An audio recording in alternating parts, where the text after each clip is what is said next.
University college में आपने कभी सुना कि वहां पे लोग नारा लगा रहे हो कि पास्टर और फादर भारत छोड़ो? या किसी यूनिवर्सिटी में या कॉलेज में आपने कभी सुना कि वहां पे नारा लगता हो कि मौलवी और मौलाना भारत छोड़ो? लेकिन भारत के बहुत सारे यूनिवर्सिटीज में, बहुत सारे कॉलेज में नारा लगता है ब्राह्मण भारत छोड़ो। कभी आपने इसके पीछे सोचा ये कौन लोग हैं, क्यों कर रहे हैं? आखिर क्रिश्चियन कभी नहीं कहते पास्टर और फादर भारत छोड़ो, मुस्लिम कभी नहीं कहते मौलवी मौलाना भारत छोड़ो, फिर कॉलेज के ही हिंदू पढ़ने वाले और पढ़ाने वाले ये क्यों कहते हैं ब्राह्मण भारत छोड़ो? ब्राह्मण तो कोई जाति नहीं है, ब्राह्मण तो एक वर्ण है। भीष्म पितामह क्षत्रिय कहलाए, उन्हीं के भाई वेद व्यास जी ब्राह्मण कहलाए, राजा दशरथ क्षत्रिय कहलाए और उन्हीं के परिवार के विश्वामित्र जी ब्राह्मण कहलाए। पंडित हरि प्रसाद चौरसिया, टाइटल उनकी चौरसिया है और नाम क्या है? पंडित हरि प्रसाद चौरसिया। तो ब्राह्मण और पंडित कोई कास्ट तो है नहीं, ब्राह्मण और पंडित तो कर्म के आधार पर था। तो सवाल यह है कि फिर भारत के कॉलेजेस में, यूनिवर्सिटीज में ये ब्राह्मण भारत छोड़ो का नारा क्यों लगता है? अच्छा, कभी आपने किसी क्रिश्चियंस को सुना कि हमारे ये जो पास्टर और फादर हैं ये नौकरी नहीं करते हैं, कोई कारोबार नहीं करते और हमारे दान दक्षिणा पे पलते रहते हैं? या कभी किसी आपने मुस्लिम्स को सुना कि हमारे जो मौलवी हैं, हमारे मौलाना, ये कोई काम धंधा तो करते नहीं, नौकरी नहीं करते, हमारे दान पे पलते रहते? लेकिन ऐसे बहुत सारे आपने हिंदुओं को सुना होगा सोशल मीडिया में जो कहते रहते ये जो ब्राह्मण है ये कोई काम धंधा तो करते नहीं, हमारे दान दक्षिणा पे पलते रहते हैं। कभी आपने बौद्ध को भी नहीं सुना होगा, जहाँ पे लद्दाख वगैरह ऐसे कई सारे स्थानों पे जहाँ बौद्ध मेजॉरिटी में है, वहाँ पे भी किसी कॉलेज में, यूनिवर्सिटी में ये नहीं सुना होगा आपने कि भंते भारत छोड़ो, लामा भारत छोड़ो। या किसी बौद्ध को भी नहीं सुना होगा कि ये जो भंते और लामा है हमारे दान दक्षिणा पे पलते हैं। तो फिर ब्राह्मणों के बारे में ऐसा क्यों कहा जाता है? ये बहुत बड़ी साजिश चल रही है। सबसे ज़्यादा हत्या मुगल काल में ब्राह्मणों की हुई थी। सबसे ज़्यादा हत्या फांसी पे ब्राह्मण चढ़ाए गए थे अंग्रेज़ों के द्वारा। इतिहास है, पूरा गवाह है, आप साक्ष्य उठा के देख लीजिए। सबसे ज़्यादा धर्मांतरण का विरोध मुगल काल में ब्राह्मणों ने किया था, इसलिए सबसे ज़्यादा उनको तलवारों से काटा गया था। ऐसे ब्रिटिश काल में अंग्रेज़ों के खिलाफ सबसे ज़्यादा जो आंदोलन शुरू किया था वो ब्राह्मणों ने शुरू किया था। सबने शुरू किया था, क्षत्रिय भी थे, वैश्य भी थे, दलित भी थे, लेकिन आंकड़े बताते हैं कि सबसे ज़्यादा फांसी अंग्रेज़ों ने ब्राह्मणों को दिया, सबसे ज़्यादा लाठियों से पिटवा पिटवा के ब्राह्मणों को मरवाया। और मुगल काल में भी सबसे ज़्यादा तलवारों से काटे गए थे ब्राह्मण। आप घटना सुनते होंगे ना, पर डे इतने किलो जनेऊ उतरवाना है, अल्टीमेटली इतने किलो, इतने हिंदुओं ब्राह्मणों को मारना है। वो सच्चाई ये थी। चाहे वो रजाकार थे जो आंध्रा में सबसे पहले उन्होंने हमला किया, जहां ब्राह्मण, जिस गांव में ब्राह्मण ज़्यादा थे, और जिस गांव में भी हमला किया उसमें पहले चुन के ब्राह्मणों को मारा। ये कड़वी सच्चाई है। एक बड़ी साजिश चल रही है, एक बड़ी साजिश चल रही है, इंटरनेशनल साजिश चल रही है, और उसके लिए बड़ी बड़ी फंडिंग आ रही है। खाड़ी देशों से हवाला के जरिए फंडिंग आ रही है, पश्चिम देशों से FCRA के जरिए फंडिंग आ रही है, और भारत के ही बहुत सारे हिंदू जो NGO बना के बैठे हुए हैं उनके NGOs को फंडिंग आ रही है कि भारत में तुम जाति का जहर घोलो, ब्राह्मणों को गाली दो।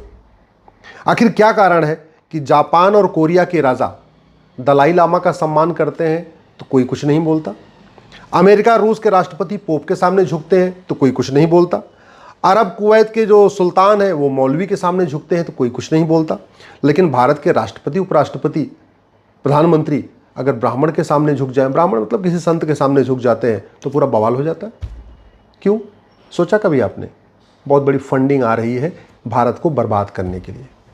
आखिर क्या कारण है कि जब दलाई लामा धर्म का प्रचार करते हैं तो उनको कोई धर्मांध नहीं कहता, या जो मौलवी मौलाना अपने मजहब का प्रचार करते हैं तो उनको कोई पाखंडी नहीं बोलता, जो पादरी है, फादर है, ये जब क्रिश्चियनिटी का प्रचार करते हैं तो इनको भी कोई नहीं कहता कि बहुत बड़ा पाखंड फैला रहे हैं, काला जादू फैला रहे हैं, अंधविश्वास फैला रहे हैं। पूरी पंजाब में चंगाई सभा होती रहती है, फिर भी कभी कोई नहीं कहता कि तो क्रिश्चियन सारे यहाँ पे काला जादू अंधविश्वास फैला रहे हैं।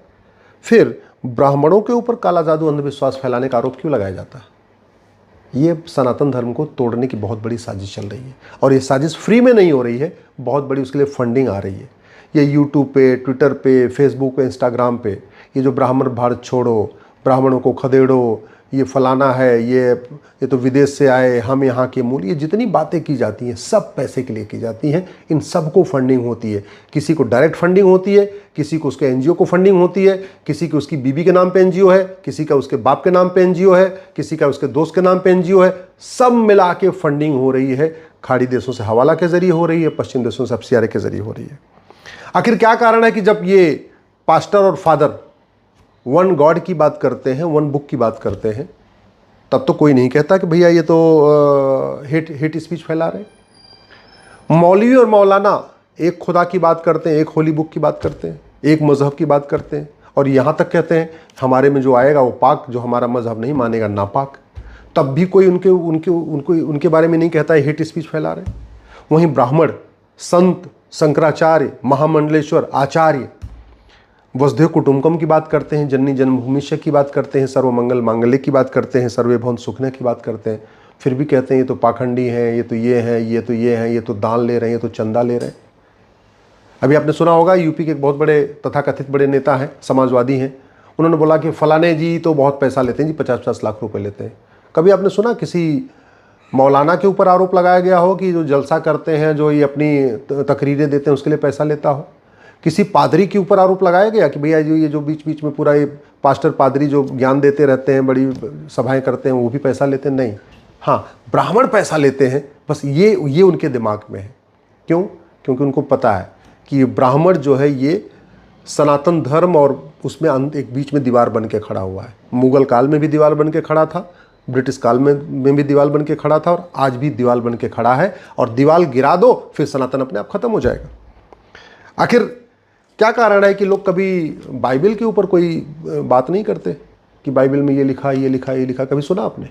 कुरान में क्या क्या लिखा है कभी सुना आपने? ये जो बातें करते हैं, तो फिर भगवत गीता के ऊपर क्यों बात करते हैं? हमारे वेद के ऊपर क्यों बात करते हैं? हमारे पुराण के ऊपर क्यों बात करते हैं? हमारे उपनिषद के ऊपर क्यों बात करते हैं? एक बात मैं बता दूं आपको, जो ऋग्वेद पढ़ता है ना, वो चिकित्सक बन सकता है, क्योंकि आयुर्वेद ऋग्वेद का हिस्सा है। जो लोग यजुर्वेद पढ़ते हैं वो बाय डिफ़ॉल्ट ज्योतिषी बन जाते हैं, वो मैथमेटिशियन बन जाते हैं, क्योंकि जो ज्योतिष है, गणित है, एस्ट्रोनॉमी, ये यजुर्वेद का हिस्सा है।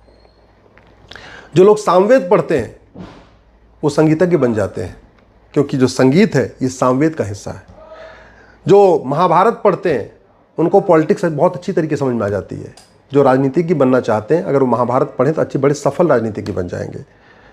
लेकिन इनके बारे में कोई बात नहीं करेगा, फिर भी ब्राह्मण के पीछे पड़े रहेंगे। आचार्य चाणक्य ने क्या किया, विश्वनाथ भट्ट जी ने क्या किया, बाजीराव पेशवा जी ने क्या किया, वीर सावरकर जी ने क्या किया, आदि शंकराचार्य जी ने क्या किया, तिलक ने क्या किया, आज़ाद ने क्या किया, इसकी चर्चा नहीं करते। बस ब्राह्मण भारत छोड़ो, ब्राह्मण भारत छोड़ो। और मैं फिर से कह रहा हूँ, ये जो ब्राह्मण भारत छोड़ो का नारा है, ये खुद का नहीं है, ये केवल पैसे के लिए हो रहा है। ये विदेशी पैसे से पलने वाले कुछ तथाकथित नेता, तथाकथित अभिनेता, ये विदेशी पैसे से पलने वाले कुछ बुद्धिजीवी, कुछ लेखक ये ऐसी बातें करते हैं। भारत के लोग ऐसी बात नहीं करते, कोई समझदार व्यक्ति नहीं करता। ये ब्राह्मण भारत छोड़ो का नारा वही लगाते हैं जिनके एनजीओज़ को पैसा आ रहा है, या खुद पैसा आ रहा है, या बाप के नाम पे पैसा आ रहा है, या बीबी के नाम पे पैसा आ रहा है। कहीं ना कहीं ये विदेशी फंडिंग से, कहीं ना कहीं इसमें विदेशी फंडिंग का हाथ है। जब तक फंडिंग नहीं रुकेगी तब तक ये लोग चिल्लाते रहेंगे। इसलिए अब इनको जवाब देने का समय आ चुका है। इनके पाखंड को एक्सपोज करने का समय आ चुका है। इनको सनातन धर्म में हर कमी नज़र आती है, लेकिन इस्लाम में कोई कमी नज़र नहीं आती है। इनको सनातन धर्म में छुआछूत नज़र आता है, बाल विवाह नज़र आता है, सब कुछ नज़र आता है, लेकिन इनको तलाक़े हसन, तलाक़े बाइन, तलाक़े किनाया नज़र नहीं आता। इनको बाल विवाह, बहु विवाह, मुताह, मिस्यार नज़र नहीं आता। इनको चाची से निकाह, मामी से निकाह, बुआ से निकाह, चचेरी बहन, ममेरी बहन, फुफेरी बहन से निकाह, ये इनको कुरीति नज़र नहीं आती, ये इनको कुप्रथा नज़र नहीं आती।